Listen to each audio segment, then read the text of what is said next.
one thing that I think might be surprising for entrepreneurs is how it's so much of a roller coaster. You don't always realize that within even the same day, you could be at the top end of a roller coaster. You're having a great day. Everything is going your way. You're on your path to conquering the world. In the same day, you could turn it around where it seems like you're near death and the company is going to be over. It's amazing. That, I think, is a surprise for anybody that hasn't actually started a company themselves that you'll probably encounter, is how much things can vary day to day, week to week, and month to month.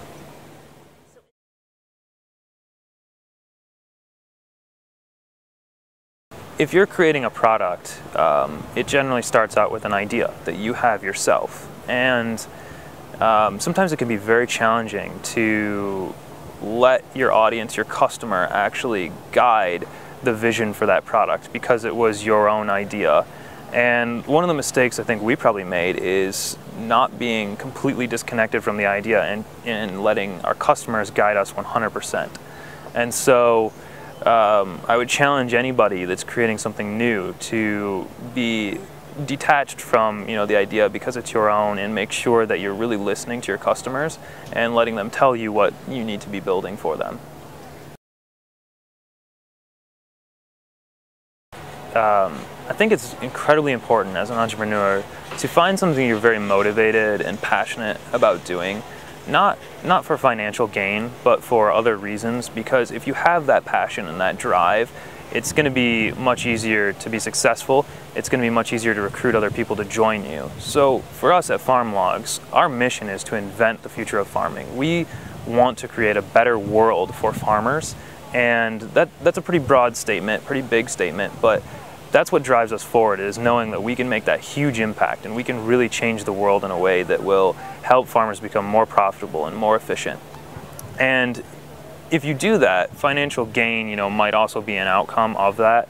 If you really do change the world, there'll probably be some financial reward for it, but it shouldn't be the motivating factor.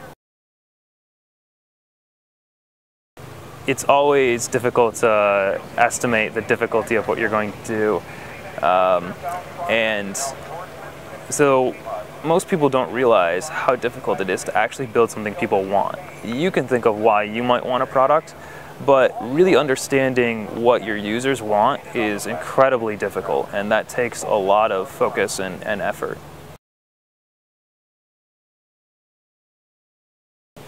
So dealing with the low points can be very tough. It's really easy to deal with the excitement and to use that excitement to drive your company forward, but the challenge is working through those really tough times when things seem to not be working. And a lot of building a successful company just comes from raw determination, since it is going to be so incredibly difficult to do it. And what really helps there is having a co-founder that you can rely on, that is there to have your back, and someone that you can work through those tough problems with, so that not the entire burden isn't on one person.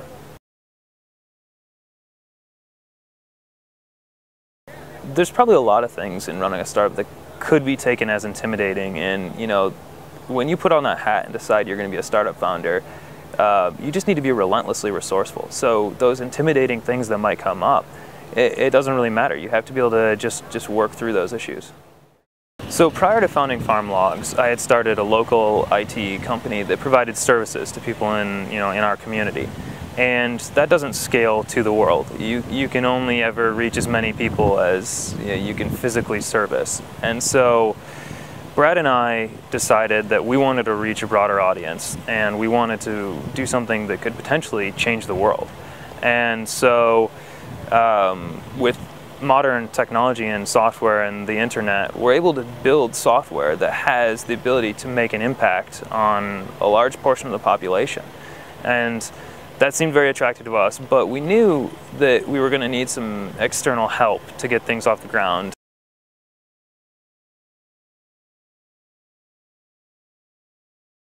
So I'm a pretty young entrepreneur and got started at a very early age. I think my first company was actually formed before I was even 18, while still in high school. And advice for people at that stage that I would give you is that don't let age even be a roadblock in any way. You can still do these things, and you can still learn an immense amount and go out there and just start that company. Do whatever it takes to push forward, and don't let age be a blocking factor. I'm now 24, which is still fairly young, but I think having that entrepreneurial experience at an earlier age has been extremely useful. I was able to learn so much being in that position that I probably wouldn't have otherwise learned if I hadn't have just jumped out and tried it.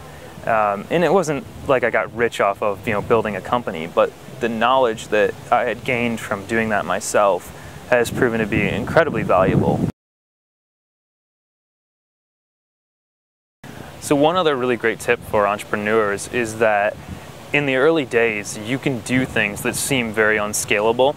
So we're a technology company, and we write a lot of software to automate things and to drive efficiency in our business.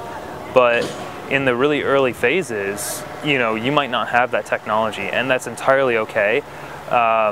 Very successful companies have been started by giving their customer, their user, something that looks like there's a lot going on behind the scenes. It might look like a pretty interface, like a website that does magical things behind the scenes for you, and really what's happening is it's all being done manually on the back end, where maybe that information just ends up in a spreadsheet, and some person, you the founder probably, is scrambling behind the scenes to do all this hard, heavy lifting. And that's okay. You should do those things at first, because what's so important is getting that feedback of how the user would use that feature if you were to build things, if you were to automate them and build software to solve those problems.